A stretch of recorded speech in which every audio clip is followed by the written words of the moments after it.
अतीक अहमद बेहद गरीब घर से था, लेकिन चंद सालों में वो बन गया था अरबों रुपए की दौलत का बेताज बादशाह। राजनीतिक संरक्षण और अपने काले कारोबार की बदौलत उसने 1200 करोड़ रुपए से ज्यादा की दौलत अपने नाम कर ली थी। उसकी चाहत थी दुनिया का सबसे बड़ा होटेलियर बनने की। दुबई के 7 स्टार होटल से भी बड़ा होटल खोलना चाहता था वो। आप देख रहे हैं एनबीटी क्राइम, मैं हूं आपके साथ रेनू जोशी। अतीक अहमद बचपन से ही बड़े बड़े ख्वाब देखता था और उन ख्वाबों को पूरा करने के लिए उसे किसी भी बुरे काम से गुरेज नहीं था। लोगों को कुचलते हुए वो आगे बढ़ता गया। पहले लाख, फिर करोड़, फिर अरब, उसकी चाहतें बढ़ती गई। राजनीति के सफेद रंग ने तो यूपी के माफिया के ख्वाबों को और पंख लगा दिए। अभी एक नया खुलासा हुआ है कि चकिया के तांगे वाले का ये बेटा दुनिया का सबसे बड़ा होटल खोलने वाला था। इसका ख्वाब था 7 स्टार होटल बनाने का।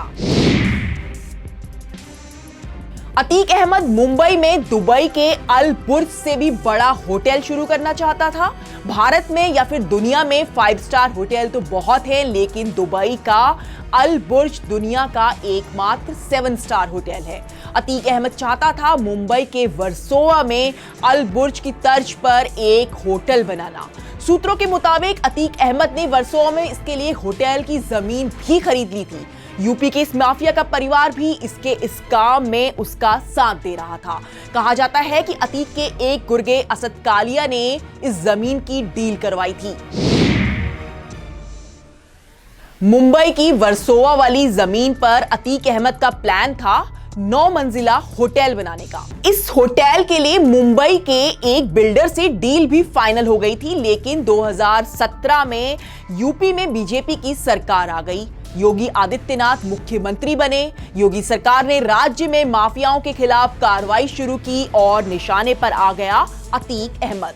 2017 के बाद अतीक की काली कमाई पर सरकार ने शिकंजा कसना शुरू कर दिया। इस बीच मुंबई में होटल को लेकर जो डील शुरू हुई थी, उसका काम भी इस माफिया को रोकना पड़ा। माफिया का ये ड्रीम प्रोजेक्ट था, जो इसके बाद फिर कभी पूरा नहीं हो पाया। अतीक अहमद को शुरू से होटल और रेस्टोरेंट बिजनेस में काफी इंटरेस्ट रहा था। उसने अपनी काली कमाई को रेस्टोरेंट बिजनेस में लगाया हुआ था।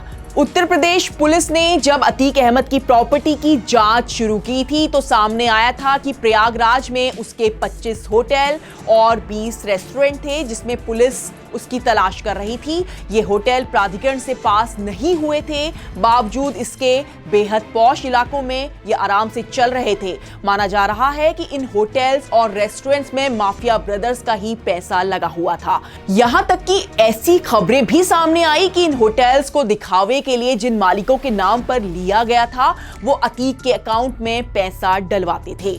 अतीक के जेल जाने के बाद शाइस्ता परवीन इन होटल से हो रही कमाई के पैसों का लेन देन देखा करती थी। अतीक अहमद जब जेल में था, उस दौरान भी खबरें आई थी कि शाइस्ता परवीन ने मुंबई और गुजरात में 300 करोड़ रुपए की इन्वेस्टमेंट की है। शायद अतीक जेल से बाहर आकर मुंबई में अपने ड्रीम प्रोजेक्ट को पूरा करने की प्लानिंग कर रहा था। खैर, अतीक की संपत्ति की पूरी जानकारी उसकी पत्नी शाइस्ता के पास ही है और जब तक वो गिरफ्तार नहीं हो जाती, इस बारे में कुछ भी नहीं कहा जा सकता। इस खबर में फिलहाल इतना ही। एनबीटी क्राइम देखते रहिए, चैनल को सब्सक्राइब करिए और वीडियोस को लाइक करिए।